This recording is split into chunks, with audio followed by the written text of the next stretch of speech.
यहाँ जरा रोकोगे? बहुत भूख लगी है। एक बटर चिकन। Okay madam. एक जिंजर चिकन। Okay madam. एक फिश फ्राई। ठीक है। और एक डोसा। ओके। हाँ।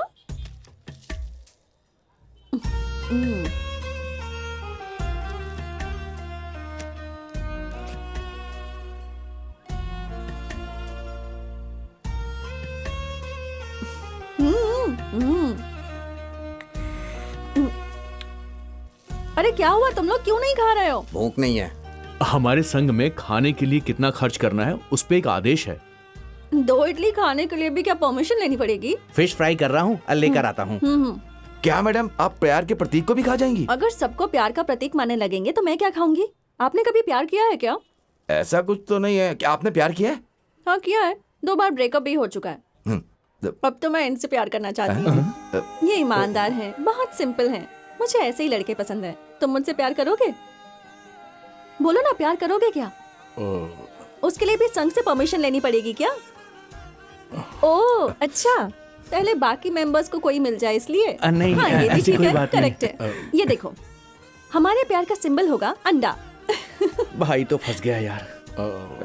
अंडा भी कोई सिंबल होता है? सो तुमने तो एक्सेप्ट भी कर लिया, कंफर्म है। अब साथ में नाचेंगे और गाएंगे, हम कुछ भी करेंगे और कोई कुछ नहीं बोलेगा। ओके, ध्यान रखना।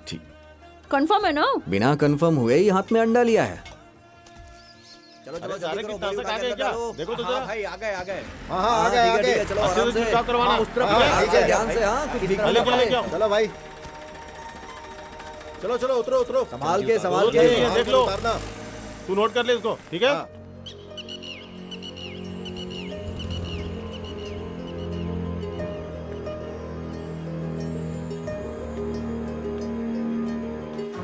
ये वही झील है जो हमने साफ की थी? हाँ वही झील है। लगभग 35 साल के बाद पानी आया और अगर बारिश हुई तो 1 टीएमसी पानी मिलेगा। ये 1 टीएमसी मतलब? 100 करोड़ क्यूबिक फीट। इतना पानी? पूरा पेरुवायल में खेती करना है, झील भरना है ना। और झील भर जाने के बाद हमारी शादी होगी? नहीं। तो फिर कब होगी? मैं बूढ़ी हो जाऊंगी तब होगी? नहीं, पेरुवायल में पहली फसल कटने के बाद। हाँ। हाँ? एक सेल्फी? बहुत सुंदर है। हेलो। हाँ चलिए। पेरुवायल में धान का गोदाम बन रहा है। जहाँ भी देखोगी वहाँ फसल ही फसल है। उस तरफ गन्ने का खेत है और उधर 300 एकड़ कपास है और उस तरफ पहाड़ के पीछे 600 एकड़ सूरजमुखी है और उस तरफ तालाब के उस पार 800 एकड़ में केले की फसल है। यहाँ पर कई सारी फसलों को हमारे संघ ने ही उगाया है। हम लोग सभी प्रकार की फसलें उगाते हैं। सच कहूँ तो खेती ही हमारी सक्सेस का राज है। Wow, unbelievable. मैं जब यहाँ आई थी तो सीन ही अलग था। हमारा पेरुवायल गांव आत्म प्रेरक गांव बन गया है। 70 करोड़ ऑनलाइन बिजनेस शुरू हुए। तो हाथ मिलाओ, हाथ मिलाओ। अब पेरुवायल ही सभी गांवों के लिए रोल मॉडल बनेगा। आप कमाल हो। आप भी। कल गांव वालों को बुलाकर हम सभी को रुपए बांट देंगे। चेक में दे देंगे ना।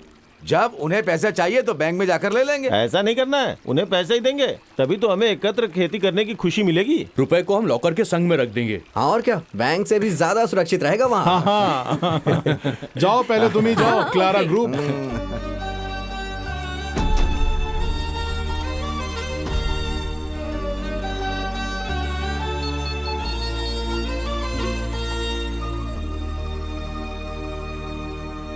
लॉकर को पासवर्ड डालने से भी दरवाजे को लॉक करना भी जरूरी है।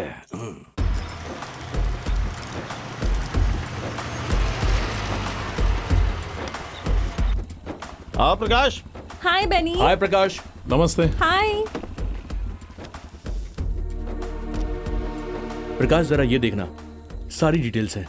दाम बहुत ही कम है। हमने कपास का जो दाम सोचा था उससे भी कम कोट किया गया है। सारे कपास कल किसान लेकर जाएंगे। तुम इसे देखकर ओके कर देना। वर्धा मोड़ी से मिलकर बात करने पे कपास का दाम बढ़ा सकते हैं। वर्धा मोड़ी भूतपूर्व नेता है, उनसे मिलना ठीक नहीं रहेगा। हम बद्रीनाथ से ही बात करेंगे।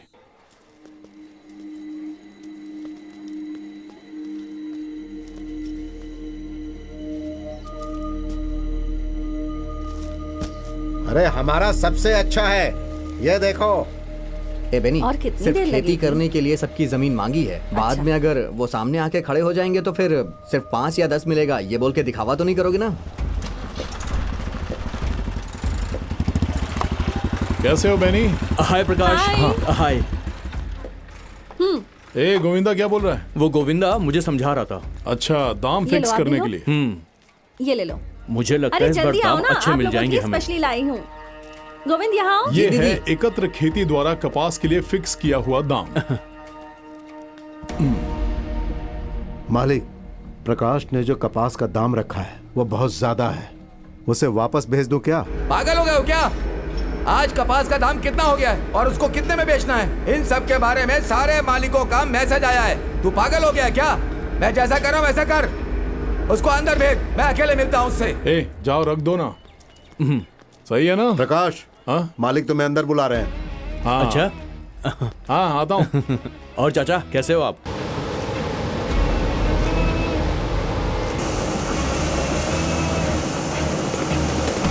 नमस्ते। नमस्ते।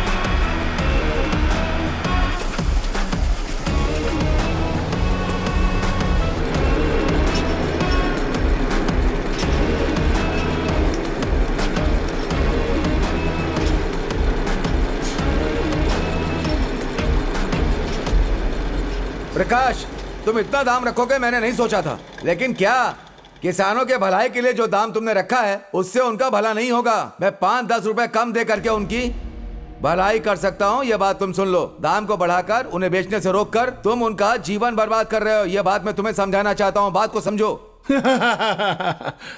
बद्रीनाथ, एक थैली कपास उगाने के लिए पूरा परिवार काम करता है। दादा बीज बोता है, दादी सिंचाई करती है, माँ बाप खाद डालते हैं, बच्चे स्कूल से आकर बिना यूनिफॉर्म निकाले काम पर लग जाते हैं, और तुम तो सिर्फ कपास का दाम रखते हो, है ना?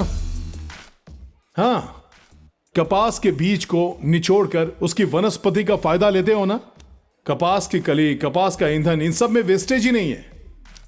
मैंने जो दाम रखा वो लाभ के लिए नहीं, मुश्किल से काम किया हुआ एक परिवार का दाम है। और मेरे पास कपास नहीं है ये बोलकर तुम मेरे कपास का दाम कम कर रहे हो।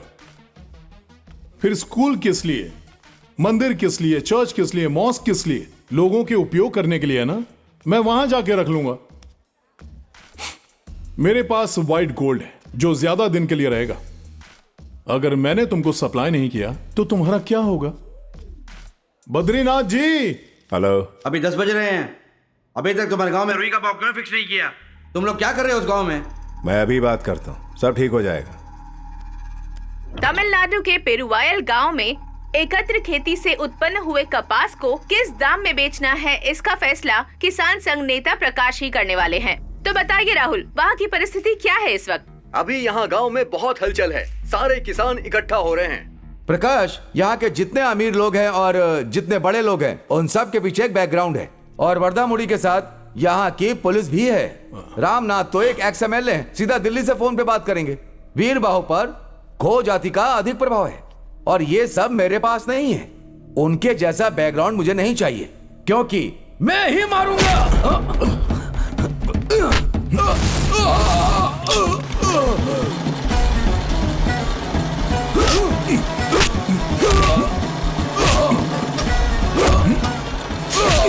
यहाँ से कॉटन कहाँ सप्लाई होता है? यहाँ से माल मुंबई जाता है, मुंबई से फिर लंदन जाता है, लंदन अमेरिका मार्केट भी हम कवर करते हैं। सच कहूँ तो यहाँ का माल पूरी दुनिया में जाता है। कॉटन मार्केट इतना बड़ा है क्या? हाँ, सोने से भी ज्यादा वैल्यू है इसकी। पूरी दुनिया में इसका रेट बहुत तेजी से बदल रहा है, इसीलिए इंडिया में इसकी बहुत ज्यादा खेती हो रही है।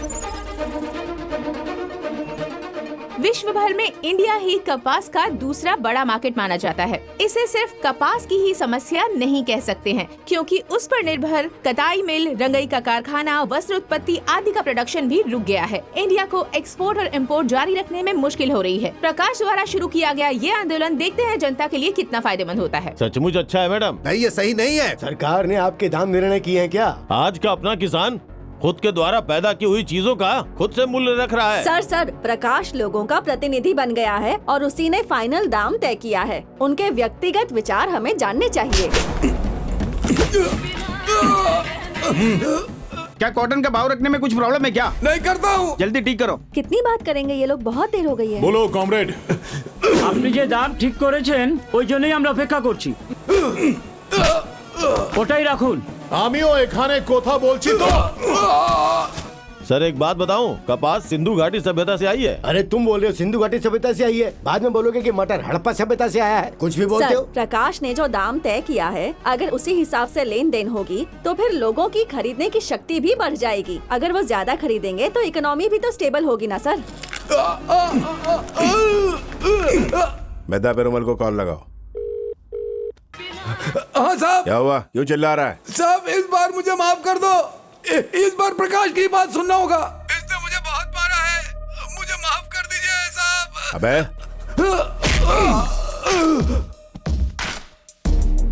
साहब जी, आपने जो दाम रखा है वो सारे इंडिया के कपास किसान को मिलने वाला है। बहुत बहुत धन्यवाद। Red salute. हम जिस बारे में बात कर रहे हैं, आइए उसकी मुख्य वजह जानते हैं। जी बताइए। ताज़ा खबर के अनुसार किसान अपने कपास का दाम अब खुद तय करेंगे। ये उनके लिए बड़ी खुशखबरी है। एक ही दिन में हीरो बन गया है पेरुवायल का प्रकाश स्वामी। ये प्रकाश कोई साधारण इंसान नहीं है, सारे वित्तीय अधिकार अपने हाथ में लेना चाहता है। उसे पता है राजनेता को ताकत कहां से मिलती है।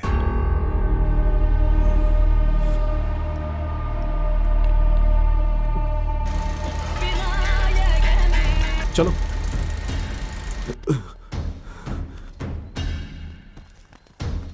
चलें। चल। सब लोग सुन लीजिए, सिर्फ ये पेरुवेल गांव के लिए नहीं, सारे देश में आज से प्रकाश जी जो बोलेंगे वही दाम होगा।